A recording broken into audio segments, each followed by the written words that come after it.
My name's Dr. Mike Lloyd, and in the video today I'm going to talk a little bit about my thoughts around why real actual books, like this lot, are actually better than digital formats.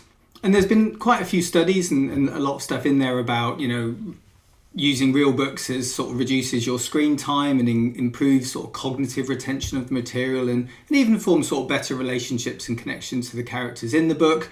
And it helps people sleep, and there's various different things. So there's quite a lot of scientific evidence around why reading a sort of a paper book or a print book can be better than the sort of the digital formats, as the sort of the downloadable stuff, and you read the books on tablets or whatever it might be. And my understanding of this goes a little bit deeper than that. So I'd like to just sort of share some of my thoughts around why it's so important for me to have a bookcase full of books like this, and I don't have any sort of Kindle or iPad type stuff books. I've tried them, I just didn't like them. So I think there is that thing that it's a personal preference thing, let's just say. So some people really like it because it means that they can go away somewhere with a tablet and take 50 books with them and then choose what they want to do, whereas I'm lugging around 2 or 3 paperbacks with me in my rucksack. So, there are differences of opinion on this, and that's absolutely fine, and I'm not saying that what I'm saying is correct for everybody. It's simply my thoughts on this particular topic. And I'm interested in this because when you look through my bookshelf, you can see that there's a whole ton of different stuff, and there's also a cat in the room, that's Sultanovka, so say hi to her, she's a lovely putty cat. She likes sitting in here with me while I'm reading, and all well and good. So there is something cozy and something nice about just having the bookshelf. Now there's a limited number of books on it, and if it gets full I might need to remove books, change them around, move all that sort of stuff.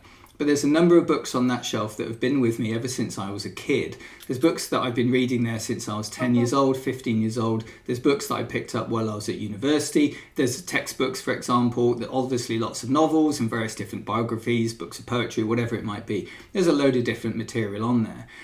But actually, when it comes down to it is that whether I'm reading them or not, and whether I ever intend to read them or not, I like the presence that they're there. There's something about that which is really calming and really enjoyable for me just to simply have in my life.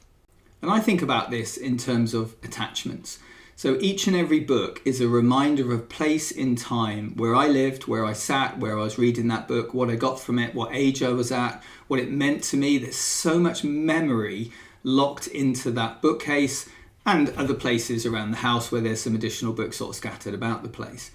So I've read these books, I've paid attention to them, I've become immersed in them, and I've lost myself and I've escaped into the characters and the dramas and the stories. Sometimes they made me laugh, sometimes they've made me cry, but a lot of the time it's just pure adventure and escapism, and it's a space to sort of go away. So each book reminds me of a time when I was younger where I used to just sort of curl up in an armchair with a drink or a bar of chocolate, whatever it might be, and I just lost myself into that book. And whether it's a hot day sitting outside or whether it's a cold day wrapped up in front of the fireplace, it doesn't really make any difference. There's a nostalgia, there's a sense of my history is located on those shelves. And there's times also where I've gone into collector mode, where I've just wanted every book by that author, and I've sort of scoured bookshops and secondhand sales and car boot sales and all this sort of stuff, tried to find those books. Sometimes I've kept those, sometimes I haven't. Sometimes I've turned those books into compendium sort of like versions of multiple authors, and that's absolutely fine. But actually, when it comes down to it, is I wouldn't be without that bookcase.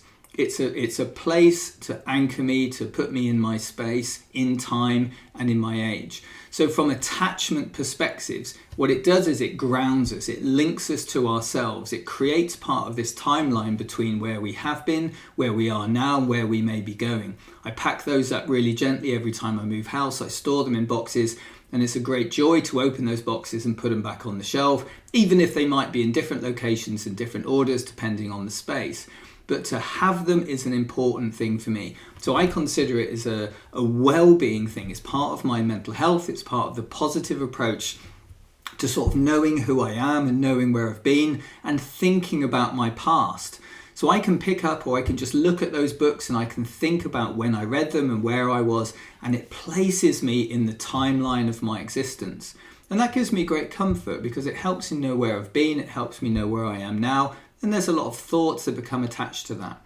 So aside from just picking that book off the shelf and getting back into that armchair and opening it out and feeling the smell of the pages and the feel of the pages and the sensory experience of having that book in my hand and losing myself into those pages, there is something really beautiful and sort of thoughtful and calming and relaxing about holding a book. And when I go away somewhere, I'll throw a book into my rucksack, and whether I end up reading it or not, there is something kind of comforting about the fact that it exists. I can pick it up anywhere. I don't have to rely on plugging it in. I don't have to rely on a power source. All I need to do is just open the pages and look at it. Now I may need to bring my reading glasses along. Often I forget, and that's a whole different deal. That's because of my age.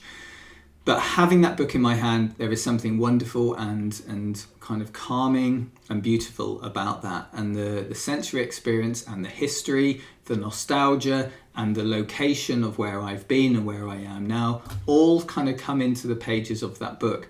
So I consider myself to be highly attached to books in general. I love walking around bookshops and looking at different books. I love thinking about different genres, about different authors, what I might do.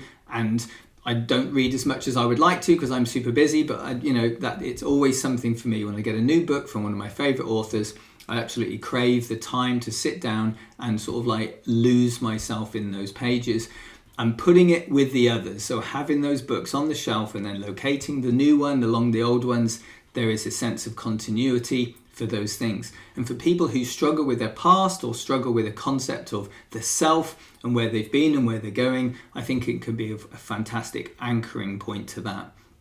But if we just stay with attachments, it forms a connection with an object that will never let us down. If you have that book in your possession, it cannot let you down. It cannot not be a book. It cannot not be read. You simply open the pages and then you start reading and off you go. And it will deliver time and time and time again. And that reliable construct, that object of constancy, is all part of our attachments. And people can let us down, places can let us down, experiences can let us down, anything can let us down. But there is something solid about a book that it's almost like, unless someone messes with it and pulls out the last page or something terrible like that, that book will never, ever, ever let you down. And there is something absolutely incredible about the worth and the value of that. So thank you very much for listening to my ramblings on this subject. I'm sure there are plenty of readers out there, even though you're watching this on YouTube. And I think it will be a lovely thing to just sort of see what people think about and think about reflecting on their favourite books or times, locations and places where they've been, where reading has been an important escape for people. So please leave comments as always. Look forward to the next video in this series about what I might discuss. You leave some ideas perhaps for topics for me to work on, and I will look at those and I'll think about them. Thank you very much for that. And in between now and the next video, please do take great care.